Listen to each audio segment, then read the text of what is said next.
Peuple dévalisé, peuple de fond en comble retourné, comme une terre en labour, peuple défriché pour l'enrichissement des grandes foires du monde, mûris ton grisou dans le secret de ta nuit corporelle, nul n'osera plus couler des canons et des pièces d'or dans le noir métal de ta colère en crue. C'est un poème de René Depestre. Il est opportun de le citer, je pense, à l'heure où Trump menace encore les Haïtiens, où Haïti vit un cataclysme humanitaire et où nous avons ce débat sur le remboursement de la rançon de l'indépendance imposée par Chariot X il y a 200 ans.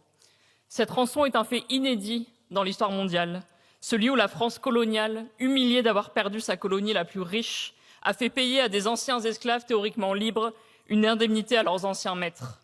La France coloniale s'est vengée d'Haïti et lui a fait payer son orgueil d'être devenue la première république noire indépendante. Au crime d'esclavage s'est donc succédé le crime de la spoliation post-coloniale, doublé du crime de l'indifférence et de l'oubli. L'indifférence et l'oubli, car qui connaît cette histoire longtemps restée taboue? Où est-elle dans les manuels scolaires de nos enfants? Nulle part. Le peuple haïtien a pourtant subi le crime d'esclavage, un crime contre l'humanité, commis par la France monarchique, soit la privation de tous les droits humains, la transformation d'un être humain en marchandise. Lorsque la révolution haïtienne éclate en 1791, la colonie de Saint-Domingue est peuplée de 500 000 esclaves. Quand la grande révolution est arrivée en 1789, elle a été perçue comme un espoir pour ces esclaves. Tous les hommes naissent libres et égaux en droit, mais l'Assemblée a trahi nos frères des Antilles en votant en 1790 que la Déclaration des droits de l'homme et du citoyen s'appliquait partout, sauf dans les colonies françaises. C'est donc l'honneur de la Première République d'avoir proclamé la fin de l'esclavage en 1794 et d'avoir intégré les Haïtiens dans la citoyenneté. N'oublions jamais que face aux crimes de l'Ancien Régime, au reniement de la monarchie constitutionnelle et face au bonapartisme, seule la République a défendu par des actes les principes humanistes qui fondent notre culture politique. Oui, il faut se rappeler qu'avant que le roi Charles X n'écrase Haïti, la Convention et Toussaint Louverture marchaient ensemble, main dans la main, réunis par une seule ambition, liberté, égalité, fraternité. Alors qu'en 1925, la France royaliste revient à Haïti avec 528 canons pour la rançonner, il faut le comprendre comme une injure faite à la France. En contraignant Haïti à payer 150 millions de francs or aux anciens propriétaires d'esclaves, Charles X a commis un acte impérialiste indéfendable. Il a aussi blessé au cœur les principes qui nous unissent, le respect de tous les droits humains, la fraternité entre les peuples libres et égaux, le refus du crime et l'amour du droit.